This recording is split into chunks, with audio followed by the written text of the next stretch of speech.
The Forsaken Hero Chapter 12. I'm back, Surface. You sure?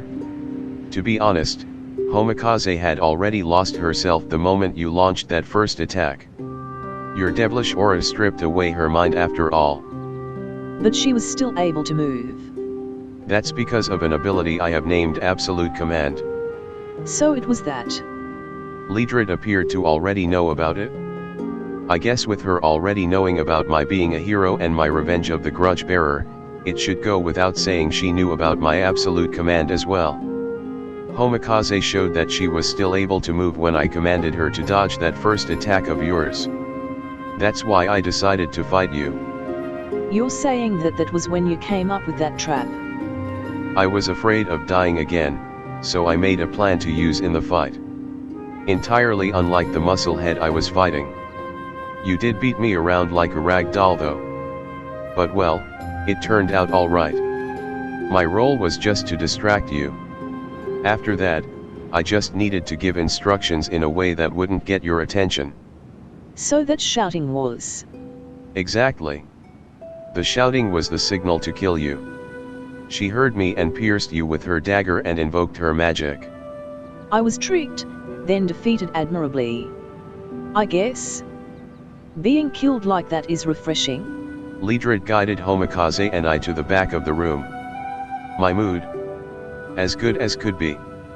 That much should be obvious given that I'm talking about my strategy so much.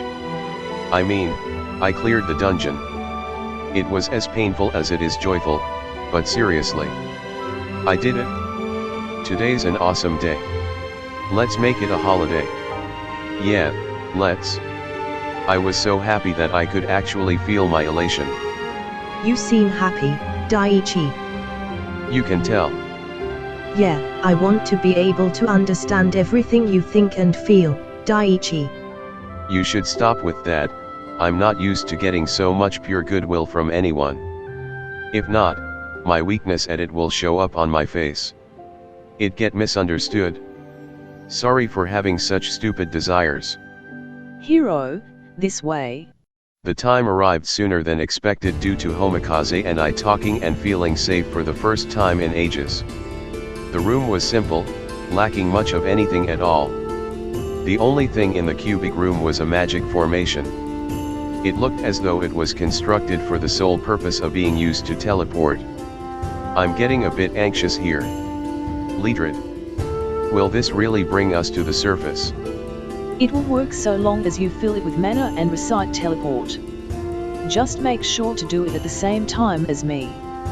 If not, the magic formation won't work and the entrance will seal itself off, followed by the dungeon's termination. That's a terrifying thought. It's because you first have to defeat the Guardian to enter this teleportation room. It'd be like me taking everything down with me. I guess I can understand. I probably would have made a similar trap.